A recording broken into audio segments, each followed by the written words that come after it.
I've been a freelance land surveyor for about 15 years. Most of my work is solo, remote stuff. I'm usually camping out for days at a time in places nobody else is going to. I actually prefer it that way, or at least I used to. This happened about 4 years ago. I'd been hired to survey boundary markers on a parcel up in the mountains near the Clearwater region in Idaho. Remote doesn't even begin to describe it. It was 6 miles of hiking just to reach where I set up camp. I filed my route with the local ranger station like I always do, and I packed a week's worth of supplies. The first day went smooth. I found 3 markers, logged everything, and made it back to camp before dark. The forecast had called for cold and light snow, and that's pretty much what I got. By the second day, though, things started to change. We got way more snow than expected. The next marker was only about a mile out of the way, so instead of calling it right then and there, I figured, what the hell? That was a mistake. I honestly still think about how stupid it was not to just hunker down or make it out of the woods when I had a chance. The terrain was all hidden rocks and icy slopes under fresh snow, so to translate, the worst possible conditions to hike through. I was picking my way down a short embankment when my boot hit a patch of ice I never saw. One wrong step like that and you could die, and I mean that literally. I slid probably 15 feet before catching myself on a tree root. I was lucky not to have slid further, but the pain in my right ankle was instant. I tried to tell myself I was fine, but the moment I stood up, I audibly groaned in pain. I couldn't put much weight on that leg, and I knew it would be a few hours before I'd be able to walk normally. I was so mad at myself, but there was nothing I could do. I abandoned the rest of the work right there. No markers worth getting stranded over. I painfully made my way back uphill to the main trail and started the slow hike back toward camp. But after a few minutes, I noticed boot tracks on the trail, which seemed to have come from further into the woods on my left. They were heading in the same direction I was going, and they looked somewhat fresh, which I could tell by how sharp the edges were despite the fact that it was snowing. I figured it was probably a hunter or maybe someone from the landowner's crew checking on the property. It's not unusual to cross paths with people out there, even in remote areas. I didn't think much of it. I just kept moving, trying to keep as much weight off my ankle as possible. As the light started fading, I began hearing sounds behind me. At first, I chalked it up to normal forest noises, but the more I listened, the more it sounded like footsteps. I kept turning around and looking over my shoulder, but I couldn't see anything. That part of the forest was pretty dense though, so if there were any animals stalking me or something, there's a good chance that I wouldn't have been able to see it anyway. I stopped walking and the sound stopped too. Not right away. There was a delay of maybe 1 or 2 seconds, but they stopped. I froze up and tried to listen for anything out of the ordinary, but there was nothing beyond the wind and snow. I started walking again, and this time the footsteps didn't resume, so I thought everything was good. But then a few minutes later, I heard those damn footsteps again. I kept turning around, but I couldn't see anything. It was especially freaky because I knew I wouldn't be able to run if there was a threat out there. That was the worst part. I would have loved to investigate or try to scare off whatever animal was stalking me, but I didn't have the mobility to do so. So I just kept moving. But then I heard something metallic off to my left. I don't really know how to describe it. It was this low sound, like something lightly hitting a fence post or a piece of equipment. It was freaky because there wasn't supposed to be anything but trees out there, so I had no idea what could be making a metallic sound of all things. The sounds must have distracted me, because it dawned on me that I hadn't been keeping track of those footprints I noticed earlier. I looked down and realized they were gone. I turned around frantically, but I couldn't see when they had branched off or if they had turned around or something. I kept looking to my left, trying to see through the trees so I could at least spot whatever had made the sound. My eyes locked onto something, and the alarm bells started going off in my brain. There was another set of footprints coming out of the tree line on my left, running parallel to mine through the snow. They weren't that far away, which was the most concerning part. Whoever had been ahead of me on that trail was now walking alongside me through the trees. At that point, I was so scared that I wasn't thinking straight. I should have kept my mouth shut. I should have just kept going. But instead, I spoke up, asking if anyone was there. I didn't get an answer, and after about 20 seconds of waiting, I knew I had to get out of there. but my stupid ankle was still killing me, so I couldn't move that fast. I wanted to run or at least jog, but I couldn't. I was pretty close to camp though, so I just told myself if I kept moving, I'd be fine. I wasn't hearing footsteps behind me anymore, which was good, but I knew there was someone out there, someone who had been ahead of me at one point, which did make sense. I was really close to my sight when I heard the sound of a heavy branch snapping from somewhere behind me. It obviously wasn't a natural sound, or I wouldn't bother mentioning it. I didn't stop moving. I kept thinking about how if I just made it back, I'd be good. And eventually, I did reach my campsite. It was fully dark at that point, and only after getting inside my tent did I realize I wasn't any safer in there than I had been hobbling through the woods. I started packing immediately. My stupid foot made it so hard to move quickly, but I tried my best to rush. I'd say maybe 60% of how scared I was due to the fact that in a fight or a chase, I would be completely screwed without the ability to move properly. Before I finished packing, I heard the thing that I had been dreading the whole time. Footsteps right outside the tent.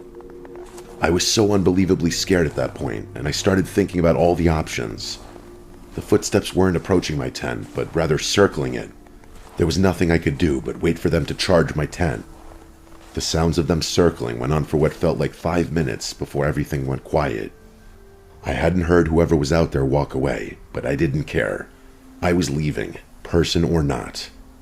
I finished packing and took a really deep breath before unzipping my tent and stepping out into the snow. The moment I got outside, I looked into the trees and screamed.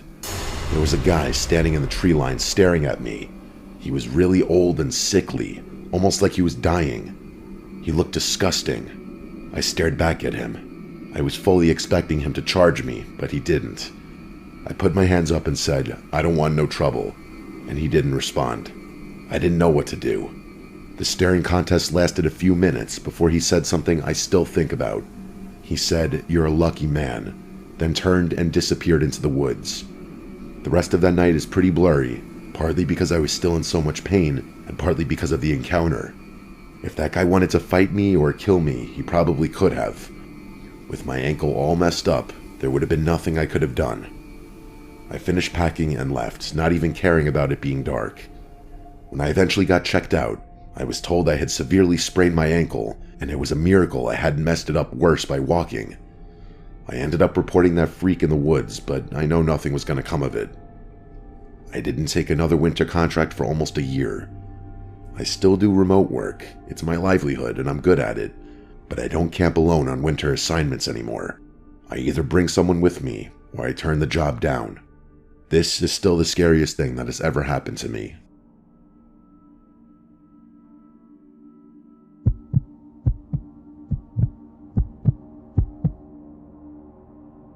I've lived in Alaska most of my life.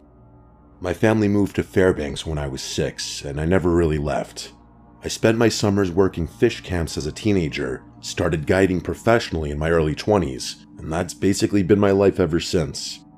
I'm 29 now. I work seasonally as a wilderness guide in northern Alaska, and I've been doing it long enough that I don't really get rattled much out there. I don't get lost, or I guess I should say I didn't think I could get lost, because what happened 3 years ago kind of forced me to reconsider that. My boyfriend at the time was Randy. He grew up in rural British Columbia and was basically the male version of me when it came to the outdoors. Actually, that's not really fair to him because he was probably more experienced than me in certain areas, like winter navigation specifically. We'd been together about 4 years, and most of our relationship revolved around trips that would make normal couples absolutely miserable.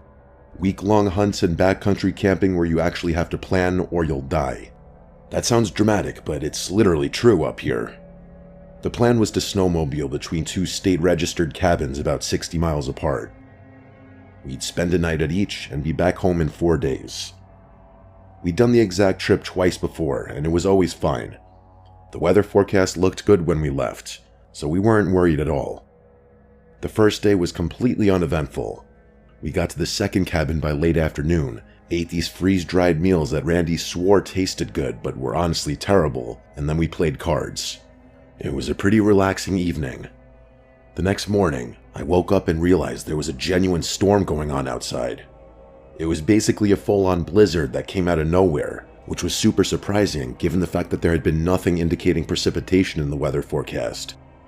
Randy and I decided to brave the storm, despite the fact that we had plenty of food and could have totally waited another day. We should have waited another day. I know that now. Things went south really quickly. The wind was almost worse than the snow. It was really hard to see much of anything, so Randy opted to take the lead. I was just following the path of his snowmobile, which was admittedly a lot easier than navigating the terrain in low visibility without anything in front of me, which is why I don't blame him for what happened. I don't really know how it happened, but one second Randy was just plodding along, and the next, his snowmobile was on top of him. I jumped off mine and ran over to him, but it was too late. His leg was bent in a way legs should not bend. Keep in mind, this was a guy who had once finished a 2-day trek on a sprained ankle and didn't even mention it until we were back at the truck. The first thing I tried was getting him on my snowmobile. That was the obvious move, just get him on the back and ride us both to the cabin. But Randy's 6'2" and probably 220 at the time, and those aren't like ATVs where you can just throw someone on the back and go.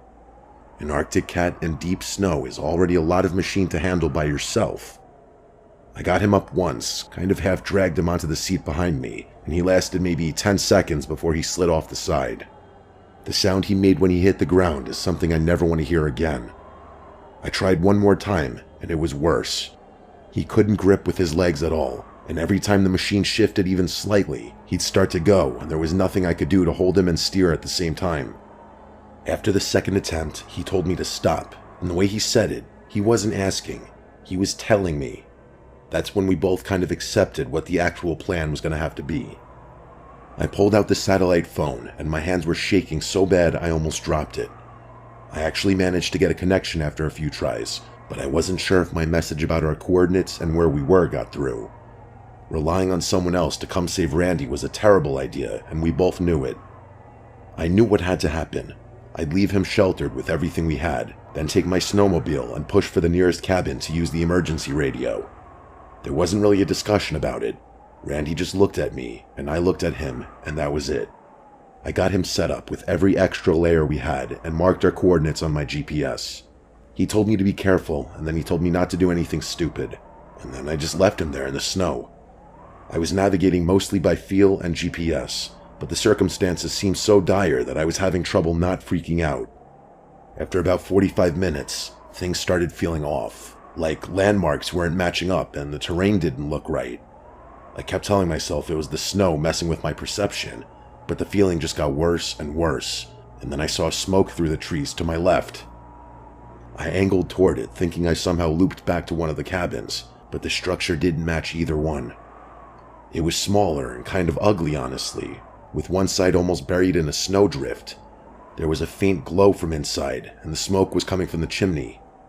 At that point, I just realized smoke meant a person, and a person meant a radio, or at least a way to warm up enough to keep going. I killed the engine and trudged through the snow over to the door. I knocked a few times, expecting someone to come over and open the door, but no one did. So I tried the door handle and realized it was unlocked. I walked in and was kind of surprised to discover that it was really warm in there. It was definitely inhabited. There was a wood stove in the corner with a fire going and a bedroll on the floor. There was also a can of some kind of food on the floor with a spoon still in it. It honestly looked like whoever was living in there had walked out the door 5 minutes before I came in. I announced my presence, but no one answered, so I just stood there warming my hands and trying the satellite phone again. But I had no luck, which was pretty disheartening. Still though, I didn't want to go back into those treacherous conditions yet, but I had to. Randy's life was depending on it. As I was turning to leave, I noticed something sitting on the shelf on the back wall. I walked over to it and realized it was a pair of binoculars, along with a folded map and a notebook. I unfolded the map and realized it was a trail map of the area we'd been riding through. Sections of it were circled in marker, and I recognized some of them. 2 of them specifically. Both of the cabins we'd been staying at were circled, and there were dates written next to them in pencil. Some were from that winter, some were from the winter before that, and so on. I picked up the notebook and realized whoever it belonged to had been documenting people. There were descriptions of people, like what they were wearing, what direction they were headed, that sort of thing. I was instantly really unsettled. There was a good chance Randy and I were somewhere in that notebook. but I wasn't sticking around to check. I don't really know how to tell you what it felt like. It wasn't fear right away. It was more like every single thing in the cabin just sort of rearranged itself in my head. It didn't feel like a safe place anymore. I put everything down and went straight to the door, but before I could reach the door handle, I heard the loudest and scariest scream I've ever heard. It came from below me, under the floor.